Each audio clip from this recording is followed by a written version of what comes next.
네, 다음은 8번을 살펴보도록 할게요.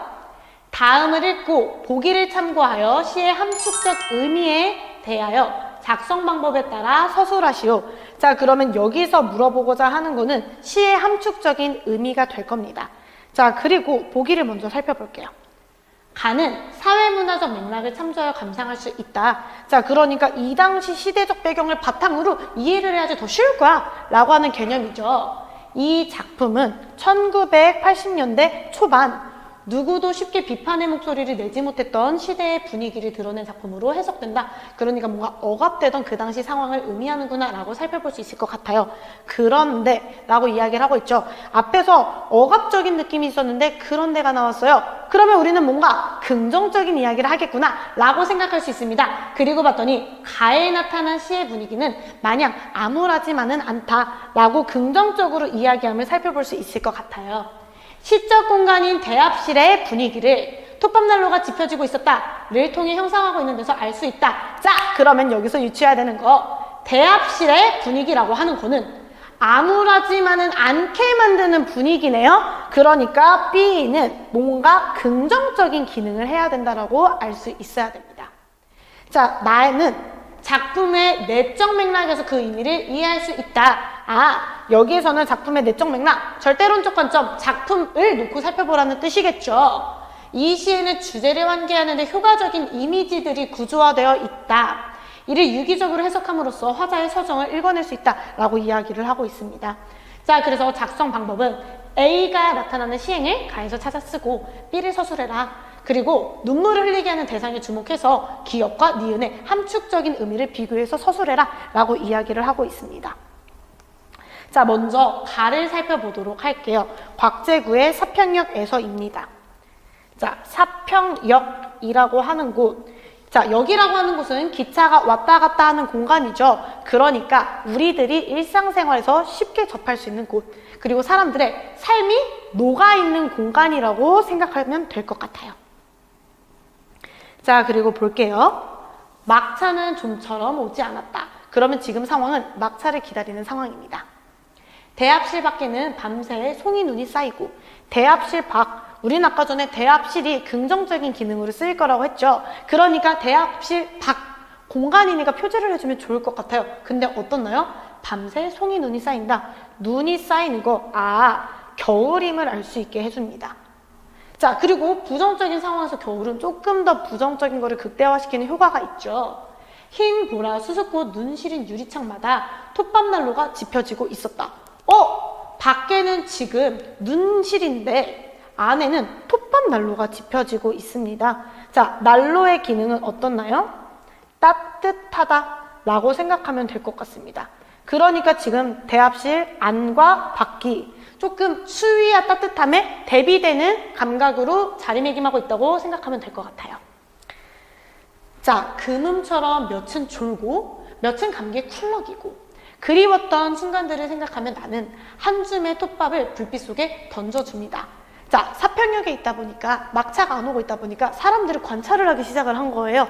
그랬더니 누구는 졸아요. 누구는 감기를 쿨럭쿨럭거리고 있어요. 그들을 보면서 나는 그리웠던 순간을 생각하기 시작합니다. 그러면서 행동, 한 줌의 톱밥을 불빛 속에 던져주죠. 아까 펴지고 있던 난로에다가 톱밥을 던져주는 행위입니다. 그러니까 이때는 뭔가 저들의 삶에 대한 연민과 공감과 위로가 나타나겠구나 라고 생각하면 될 것 같아요. 내면 깊숙이 할 말들은 가득해도 청색의 손바닥을 불빛 속에 적셔두고 모두들 아무 말도 하지 않았대요.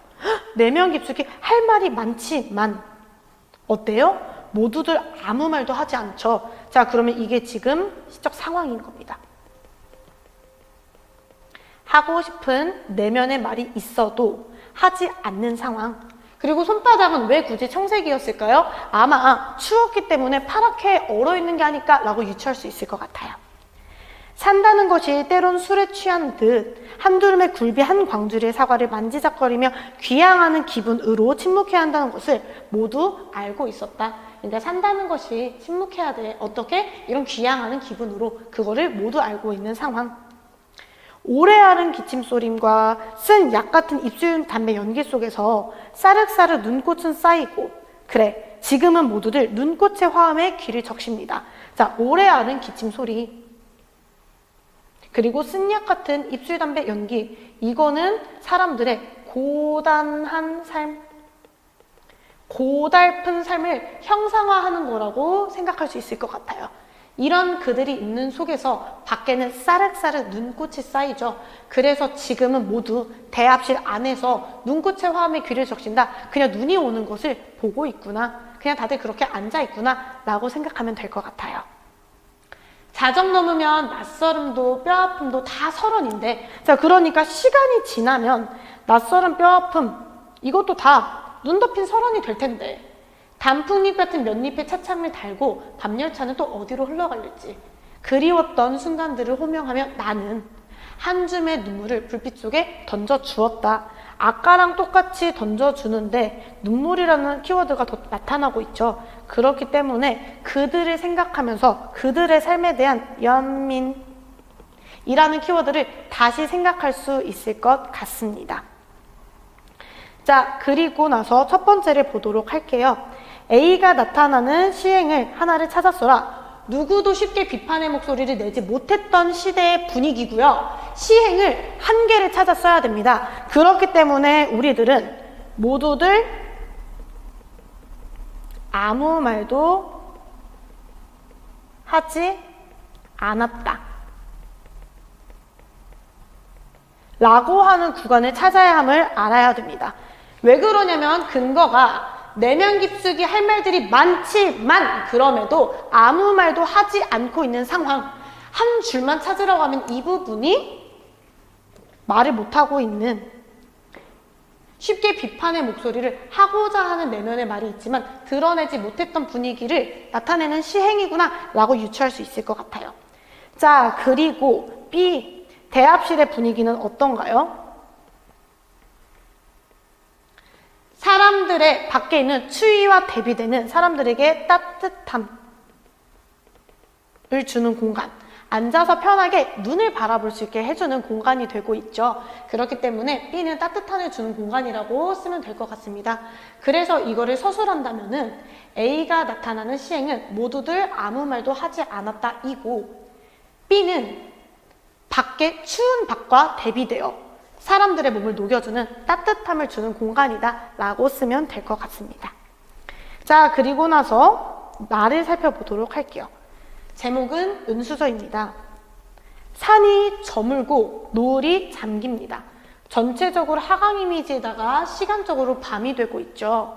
저녁 밥상에 아기가 없다. 아기가 없다. 이게 지금 시적 상황이 되는 겁니다.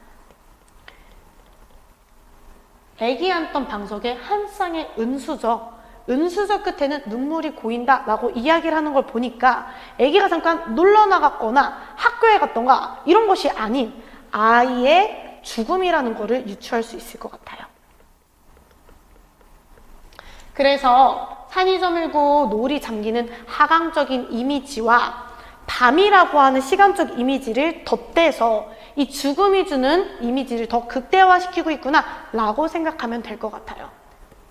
자, 있던 존재가 없어졌기 때문에 더 쓸쓸하고 공허함이 부각이 될 거고요. 그때 은수저 끝에 눈물이 고이는 거, 이것은 아버지, 부모님의 눈물일 거라고 우리는 유추할 수 있습니다. 한밤중에 바람이 부는데 바람 속에서 아기가 웃습니다. 한밤중에 바람이 부는 행위는 아기를 그리워하는 상황에서 무언가 인기척을 느낄 수 있는 사소한 변화입니다. 그래서 부모님은 그 속에서 아기가 웃는 거가 아닐까라고 생각을 하며 아이를 그리워하고 있죠. 아기는 방석을 들여다보고 들창을 열었다가 다시 닫는다. 아기도 뭔가 쉽게 떠나지 못하는, 뭔가 아쉬워하는 듯한 느낌이 드러나고 있는 것 같아요. 그렇게 먼 들길을 아기가 갑니다. 왜 굳이 들길이긴 들길인데 먼 들길이었을까요? 이거는 이승과 저승의 단절감 때문에 나타나는 공간적 배경이라고 생각하면 될 것 같고요. 맨발 벗은 아기가 울면서 갑니다. 아기도 죽고 가는 게 싫었을 거예요. 그래서 울면서 간다라고 표현을 했고, 불러도 대답이 없고 그림자마저 아른거린다. 아이랑 더 이상 못 보게 되는 상황. 이 죽음을 이렇게 형상화했다라고 살펴보시면 될 것 같아요. 자, 이렇게 눈물을 흘리게 하는 대상에 주목해서 기억, 니은을 살펴봐야 되는데요. 가 같은 경우는 아까 보기에서 봤다시피 사회의 문화적 맥락을 살펴봐야 되는 겁니다. 그렇기 때문에 가에서 눈물을 흘리게 하는 대상은 대합실속 사람이지만 이거를 사회 문화적인 상황으로 연결해서 살펴보면은 고단한 삶을 살고 있는 서민들이라고 생각하면 될 것 같습니다. 자, 그리고 나는 내적 맥락을 바탕으로 살펴보라고 이야기를 했기 때문에 이 작품 속에서 눈물을 흘리게 하는 대상은 아기라는 거를 살펴볼 수 있습니다. 아기 혹은 죽은 아기라고 하면 되겠죠. 자, 그랬을 때 기억, 한 줌의 눈물을 불빛 속에 던져주죠. 이 서민들을 기반으로 생각을 하면은 서민들에 대한 연민, 위로를 주고자 하는 따뜻한 마음이 될 거고요. 죽은 아기는 아기가 보고 싶어서 생기는 슬픔과 그리움이라고 쓰면 될 것 같습니다. 그래서 이것을 서술형으로 쓰면은 가에서 눈물을 흘리게 하는 대상은 고달프고 고단한 삶을 살아가는 서민으로서 한 줌 눈물을 톱밥난로에다가 던져주는 행위, 그것은 곧 화자가 서민들에게 건네주는 연민과 위로라고 볼 수 있고, 나에서 눈물을 흘리게 하는 대상은 죽은 아기로 부모님, 아버지가 느끼는 아이의 죽음에 대한 슬픔, 아이에 대한 그리움이라고 살펴보면 될 것 같습니다.